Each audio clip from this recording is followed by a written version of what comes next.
Premier Sports Network, the sessions or today's whole theme has been about athlete management, but particularly young football has been discussion. They need a bit of looking after, and they need to be aware of some of the pitfalls out there, don't they? Yeah, we don't put enough focus, or I don't think it's out there enough, the work that goes behind a young player and his development. And also, like you said, the downside of it, when players get released, what's the aftercare like? Is there a plan B? Is a plan B implemented within their structure? I know what it was like when I was younger. Plan B didn't come into it because all I wanted to be was a professional footballer, and that was the be all and end all. But more so now, particularly where there's more of a focus now on journeys and pathways and young English players, we really have to really promote the work that's been going on to kind of make them this all-rounded individual that will help them not just in football but in society in general. A lot of discussions today, and one of the most engaging ones towards the end was about social media and the potential pitfalls there as well. Quite important. Kick It Out have been very active in promoting an app to help report, for example, racist, homophobic tweets.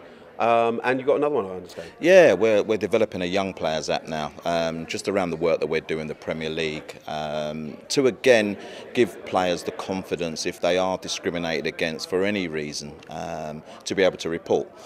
And it's also a news-based app as well, so there'll be the latest, academy news and something that's really tailored towards them. And I think the positives of that is to get people to understand, that you're not alone.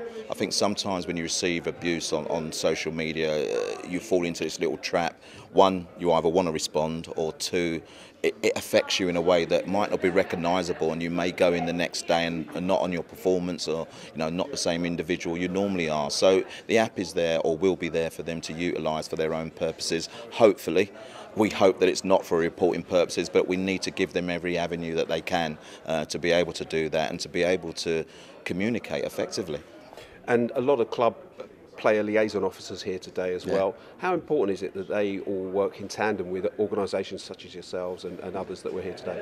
I think it's important that all of football gets together. There's a particular focus on the liaison officers because they're the ones that deal directly with the players and have the impacts on just basically their daily lives. But I think with football, we need to show a kind of solidarity together, because the game takes quite a bit of a knocking, and particularly at the age of, where they're looking after these young players and we're not producing enough and they're not well mannered and they're not, everyone gets labelled with the same brush. So I think the more the game can come together to collectively work to at this level of the game, the more promising it will be for England's future, and I think that has to be the biggest message.